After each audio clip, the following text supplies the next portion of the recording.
he's important because he trained many of the other important artists.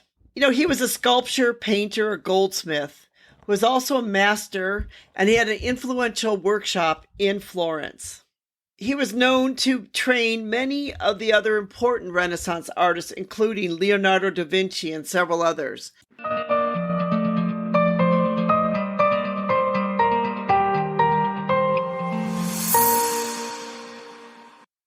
Hi, this is Anita with 5 Minutes with Art.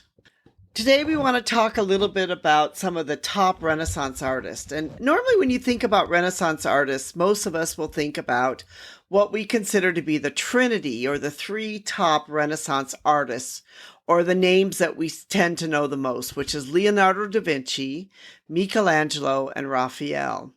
And those three are certainly three important artists. And we can't talk about the Renaissance art without really speaking about them, especially Leonardo da Vinci. When you have a list of what your top artists are, and I've written a blog post which is entitled 21 Renaissance Artists and Their Works of Art. So if you'd like to find out more about the Renaissance and the Renaissance artists, I recommend that you go to anitalouiseart.com and you check out our blog that we've written about 21 top Renaissance artists. Today, we're just going to touch on the lives of a couple of them. Leonardo da Vinci was certainly one of the greats, and he was one of the most significant Renaissance artists, and he's considered to be the all-time Renaissance man. But surprisingly, Leonardo da Vinci really didn't paint many paintings. He was very busy to be doing other things. He was known to be a slow painter, and he was notoriously slow, that he wouldn't show up sometimes for days, and then he would, show up again, a few days later, and then disappear for days on end. He was busy out studying the human body, studying philosophy, creating his inventions. I don't know whether he really saw himself as an artist or not, but certainly he's most known for his art because he's considered one of the all-time greatest artists. His painting Mona Lisa is one of the most viewed paintings in the world, and it's also one of the most popular paintings. So that just shows you how important Leonardo da Vinci is, not only to the Renaissance movement, but to art in general. Michelangelo was considered to be a high Renaissance master. He's really well known from, a statue of David, and also for the Sistine Chapel ceiling. He was considered, Renaissance classic and is regarded as the most famous and essential artist of all times. When you talk about Michelangelo, you really need to talk about, that he worked in various mediums. He worked in painting and he worked in sculpting. So he obviously was extremely talented. Another artist is Raphael. And Raphael is really a sort of a sweet, sort of shy guy. He's usually mentioned together with Leonardo and Michelangelo, and which the three of them consider to be the trinity of it. His work is admired because of its clarity of form, its composition, and how visually appealing it is. He had many masterpieces, and what's really sad about Raphael is that most people may not realize, because he's such a well-known artist, is he actually died quite young. He was only 37 years old when he died.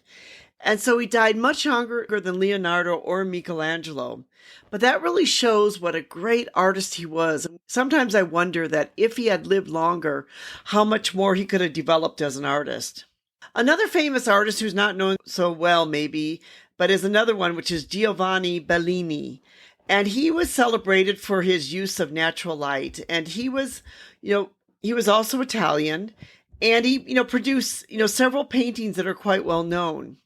He lived and worked in Venice for his entire life.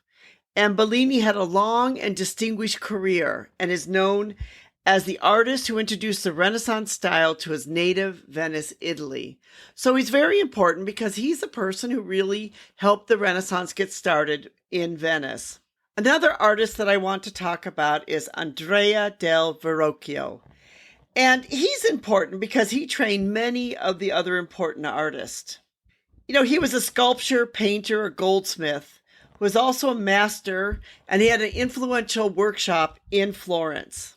He was known to train many of the other important Renaissance artists, including Leonardo da Vinci and several others. So this is what really makes him as an important artist, because he helped to inspire or to be able to change the Renaissance through his art. If you go onto our website, you will find there many of the other artists there that they have some unique stories and some interesting things to be able to give. And if you're interested to find out what we consider to be some of the top 21 artists that ever lived in the Renaissance, we invite you to go to our blog, Anita Louise Art, and to check out our blog post, which will also put a link in the description for you to be able to go there. We hope you've enjoyed our 5 Minutes with Art and that you've enjoyed a bit about some of the top Renaissance artists. If you've enjoyed our podcast, we hope that you'll subscribe and tell others about it. Thank you so much for listening. We truly do appreciate your time.